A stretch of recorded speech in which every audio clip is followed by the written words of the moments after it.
บายดีโดยเนาะโอ้คือว่านะคุ้นๆแท้ว่ะแนมมาแต่ไกลเนาะสบายดีเด้อเนาะสบายดีเนาะทางเมสาวดำเนาะเพราะอย่างว่าเท่าไหร่ก็มีแต่ว่าพลานเนาะโบแรกมาเรียกว่าขน่อยไปหลับเอายาบ่มีเงินเลยกะนางดำนั่นไปกรุงเทพไปกรุงเทพแล้ววันนี้แหละเล่นหลานนี่ยน้ำเงินเลยด้วยเผาอยู่บ่เฝ้าอยู่บ่เผาอยู่บ่ บ่ได้เผาปานใดไม่ได้เผาปานใดบ่โดยใส่ไม้ให้ดูหน่อยนี่ได้บ่ได้โอเคเอาพี่น้องเนาะสบายดีอีกทีนึงเนาะโดยโอ้พี่น้องพ่อโดยเนาะสบายดีเด้อเนาะน้องดำเพิ่นมาพี่อันนี้เนาะถือว่าบังเอิญชุดได้นี่มาพ่อกันอยู่พี่เนาะเป็นจังไดมาจังไดแม่คือได้มาทางนี้น่ะมาขน่อยมาทางนี้นานแม่ว่ามายามนึงมายามพี่น้องมายามพี่น้องแล้วเอาเอิ้นหมู่ก็ได้กำลังมามื้อนี้บ่นี่มามื้อนี้เลยอันนี้มาแต่บ้านเพิ่นบ่นี่โดยขอย่างเด้อขอย่างแห้งแล้วโอ้ตัวส่วนพักเนาะส่วนพักพี่น้องเอ้ยครูค่อยย่างเฮ้ยฝนตกอุ้ยไม่ค่อยจะพอเล่นอย่าเล่นมิค่อย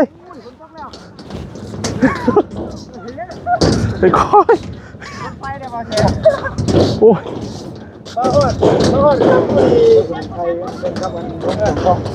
มาฮอดคุย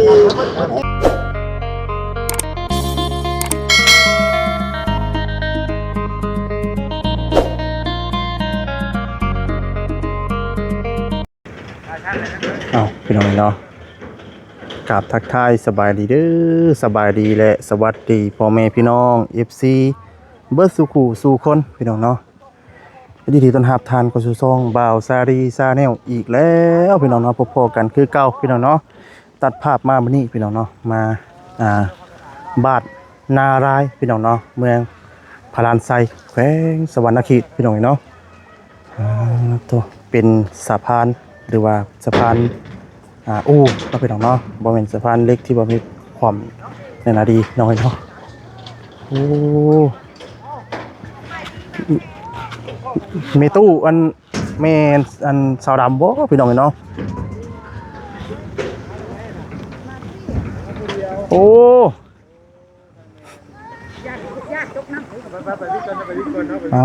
มาเนาะคุ้นหน้าคุ้นตาเด้อเนาะ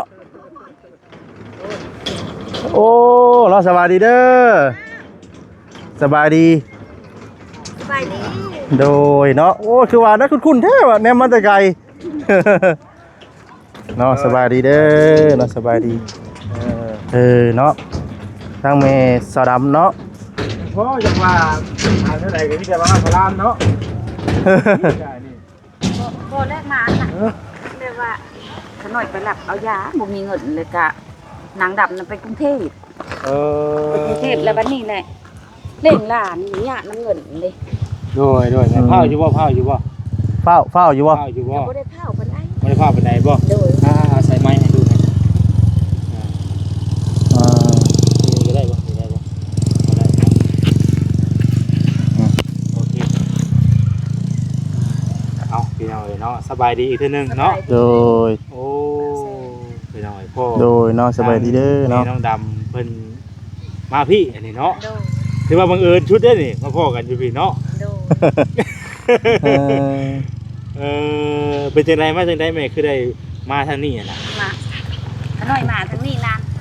แม่ว่ามายามนึงมายามพี่น้องมายามพี่น้อง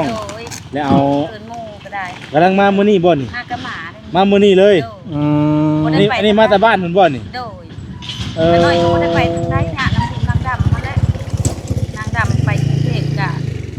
บ่ปานนั้นเลยเนาะเงินก็พามาอยู่ทางนั้นว่าน้องหลานน่ะเพิ่นไปกรุงเทพพุ่นแถวนี้น่ะเพิ่นไปถนนแล้วบ่ก็ได้3เดือนวันนี้ไผจะอยู่เฮือนอยู่หยังบ่เท่านั้นแหละเอาหน้าเราสิบ่คิดฮอดบ่บัดนี้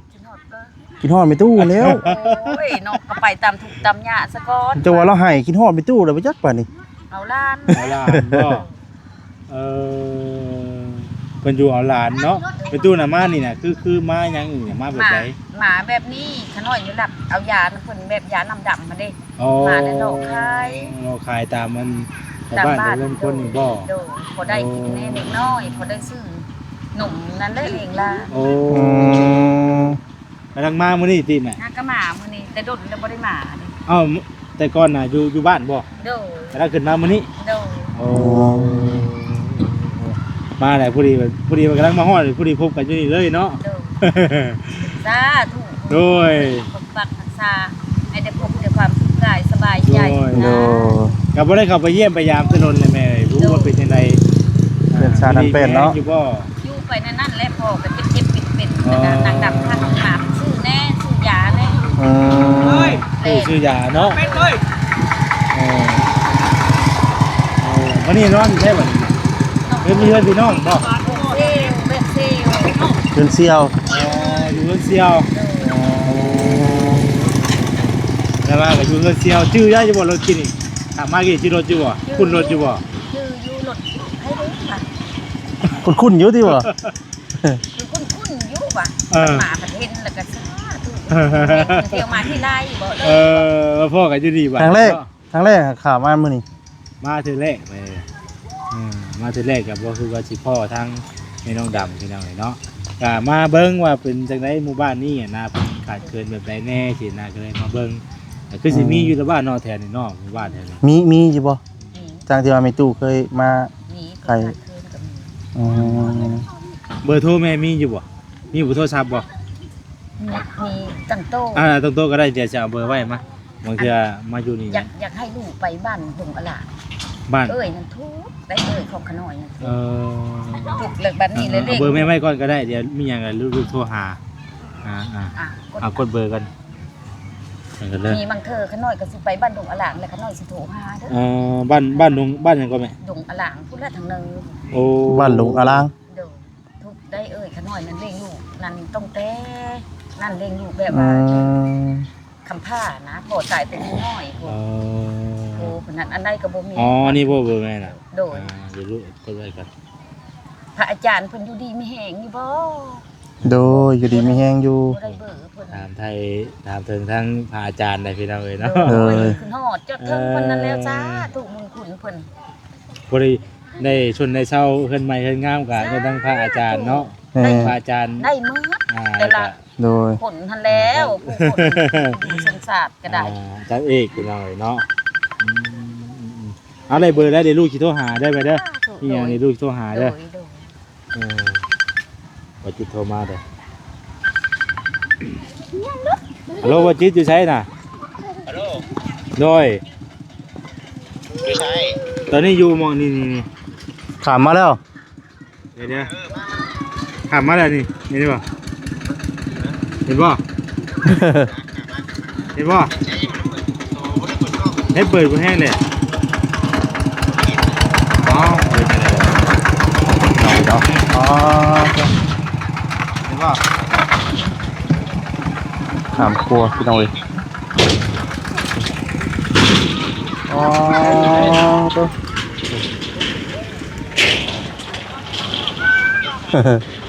เป็นเมืองอยู่ไสอยู่ไส บ่เห็นออกมาครับ อ่า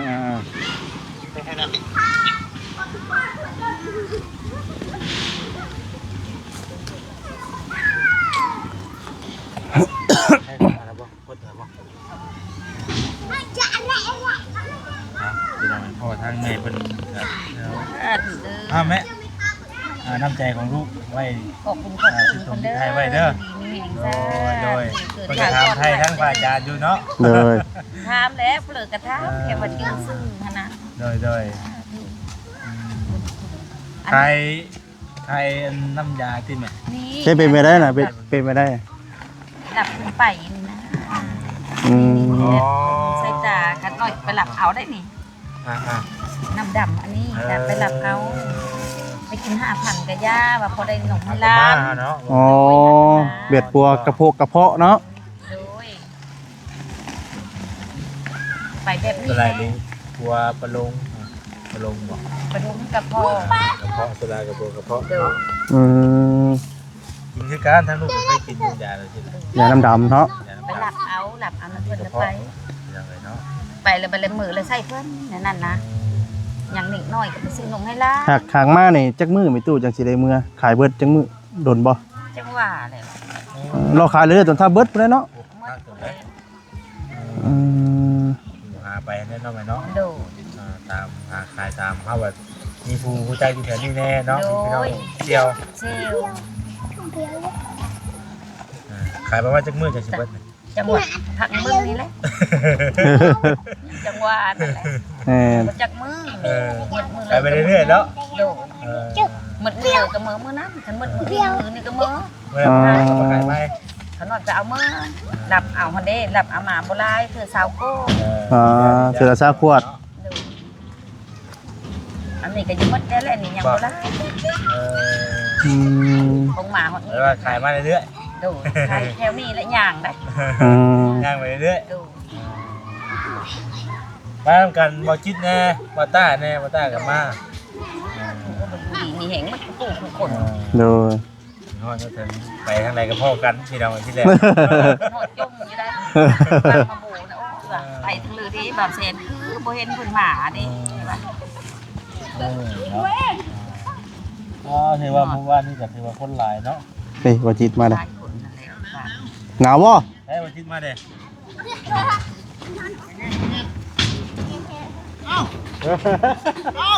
สบายดี ยังไงนี่สวัสดี สบายดีอยู่ดีนี่ เอาแล้ พ่อ ว กันมาอยู่ ลูกช่างกลุ่มจริง กินหอดเลย ๆบอก กินหอด สิไปใช้นี่ เอาหมานี่นะ มาขายยา มาล่อยาหลับเอาแล้วก็มาพอได้ค่าย จะชิเมื่อได้ ยัง เราหากลับมา ห้ากะมาห้ากะมาปีนี้นะห้ากะมาเท่าเดียว ถอดปีกจนได้อีกเนาะ เอาไปเนอะหาน้ำรถใช้ทางเพิ่น ต้องเจอชิโร่เช่นกันไหมเดียว นี่คืออ่ะ ผู้เจ้าดังส้นตัวนับเพิ่น ถอดปีกเฉยเนาะ ผู้เดียวก็ไปเอ็นนั่นลูกของหนุ่มสวยนางดำนั่นเพิ่นไปกรุงเทพแล้ว เดี๋ยวคอยไปเอาเสือก็ได้คือสีเย็นๆวะ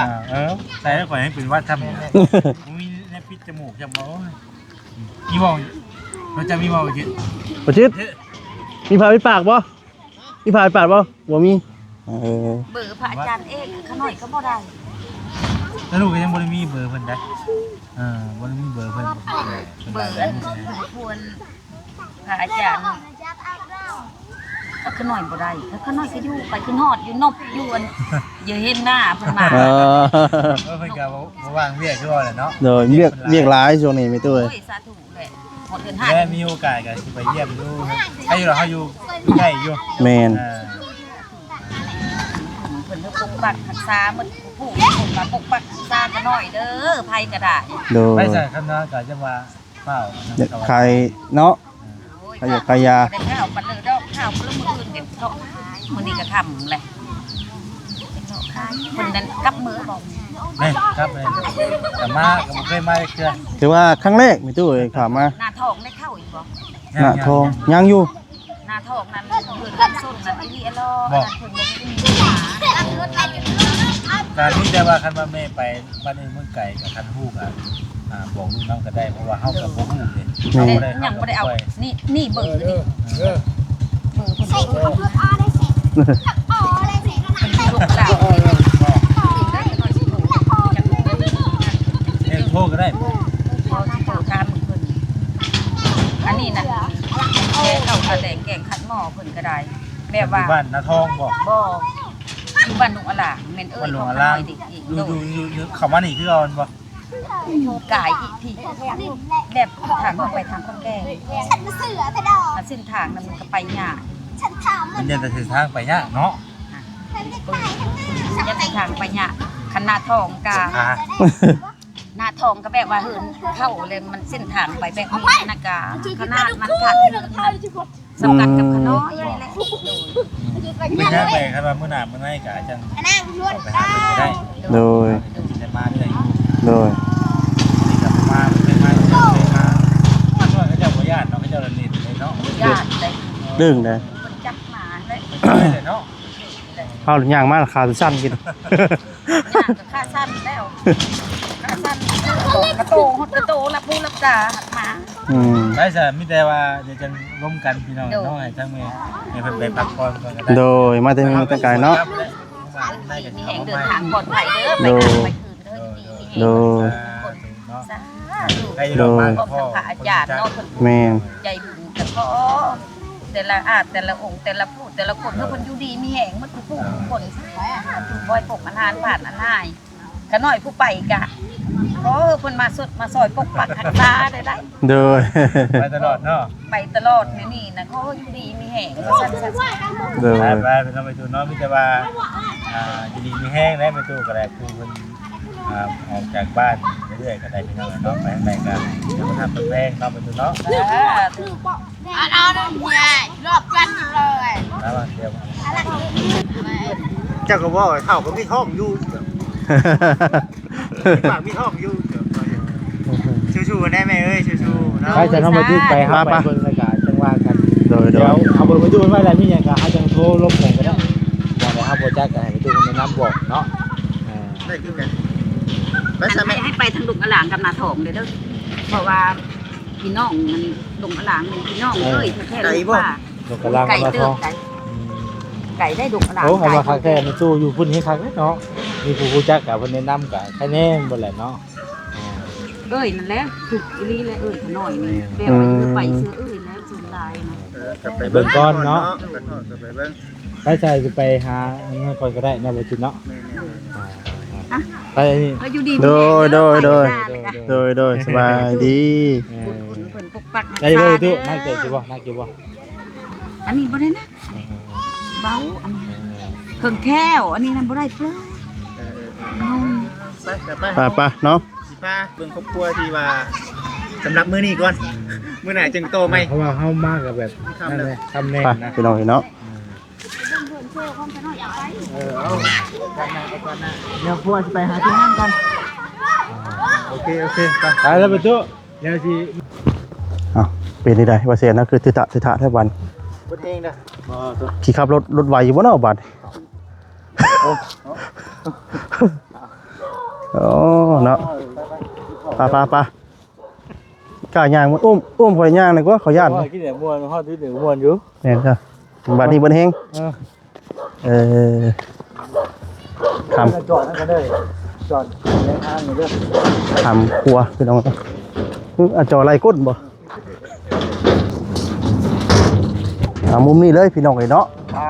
ตัวข่อยมาวันนี้ฝนตกดูพี่เนาะ ข่อยย่างเด้อย่างแห้งไรโอ้ตัวส่วนพักเนาะส่วนพักพี่น้องเลยครูข่อยย่างอุ้ยฝนตกอุ้ยไม่ข่อยจะพอเล่นอย่าเล่นมิค่อย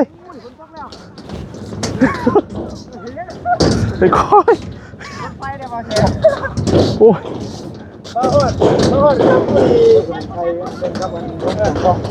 มาฮอดพอดีมันแห้งด้วยพนักงานเบิดเลยเนาะ อ๋อ บ่สวัสดี เร็วกินเด้อเร็ว ไป